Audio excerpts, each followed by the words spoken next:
Oi, tudo na paz de Cristo.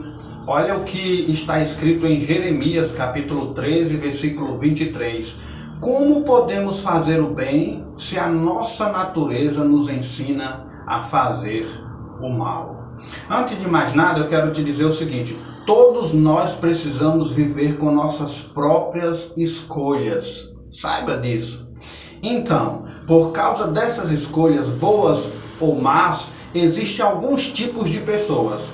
Pense comigo. Primeiro tipo de pessoas que surgem devido às escolhas que fazem são as evasivas. Que são pessoas evasivas? São aquelas que não se comprometem com nada. Sempre vão existir esses tipos de pessoas que dizem não, aquelas que não se comprometem. Há um segundo tipo de pessoa que surge segundo as decisões que tomam, que são as indecisas. São reticentes, elas não sabem o que querem, elas ficam sempre em cima do muro, e isso é perigoso. Mas há um terceiro tipo de pessoas que surgem segundo as suas decisões, que são as prevaricadoras. Isso, as prevaricadoras, elas dizem, mas não cumprem. São aquelas que não têm palavra, né? Elas taxam, falam, acordam, mas elas não cumprem.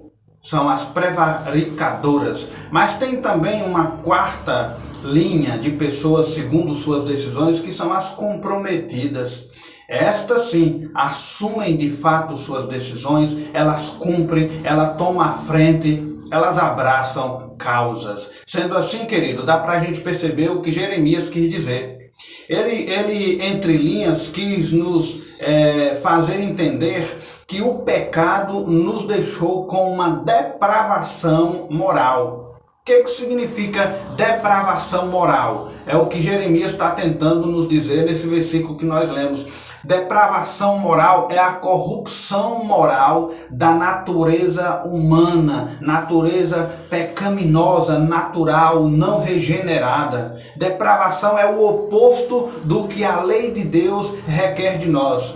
E para consertar isso, aí sim, nós precisamos do Senhor Jesus Cristo. É o único que pode reparar, consertar, restaurar essa depravação moral na qual o pecado nos colocou. Pois sem Deus, queridos, essa natureza não será mortificada. Não nasceremos de novo com uma outra natureza. Essa natureza pecaminosa sempre nos colocará na posição de depravados moralmente perante Deus por causa do pecado. Então, percebemos a diferença entre quem serve a Deus e quem não serve.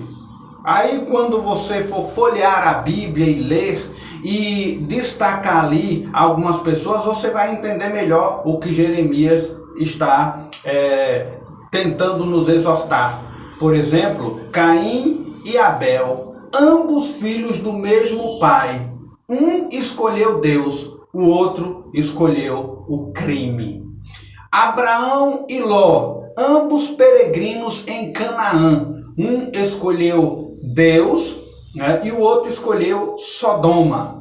Davi e Saul, ambos reis de Israel. Davi escolheu Deus e Saul escolheu poder. Pedro e Judas, ambos negaram ao Senhor. Pedro busca misericórdia, Judas busca a morte. E Josué e os amorreus, Josué escolheu servir a Deus, ele e toda a sua família, e os amorreus escolheu viver na idolatria. Queridos, veja o que a Bíblia nos exorta perante isso, o que Jeremias tenta nos exortar, né? Paulo já escreve ali nas suas epístolas: o bem que mais eu quero fazer é o que menos eu faço, e o mal que menos eu devia fazer é o que mais eu faço. Edwin Thomas Booth, o seu irmão John Wilkes Booth, olha só, Edwin um dia salvou o filho do presidente Abraham Lincoln, que foi Robert Todd Lincoln. E o irmão dele, John, por sua vez, assassinou o presidente Abraham Lincoln. Queridos, haverá sempre duas escolhas. E nós temos opções nessas escolhas. A Bíblia sempre irá propor diante de nós essas duas opções.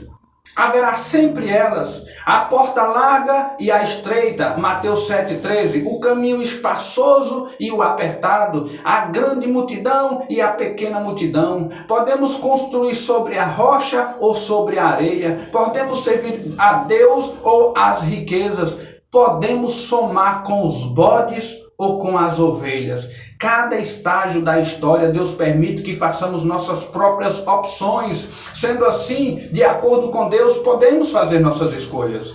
E são estas escolhas que irão mostrar o nosso lado humano ou animalesco que temos. Por exemplo, na morte de Jesus, Herodes queria um show. Pilatos queria apenas livrar-se do problema. Os soldados queriam sangue. Nós, a multidão, queria a nossa justiça.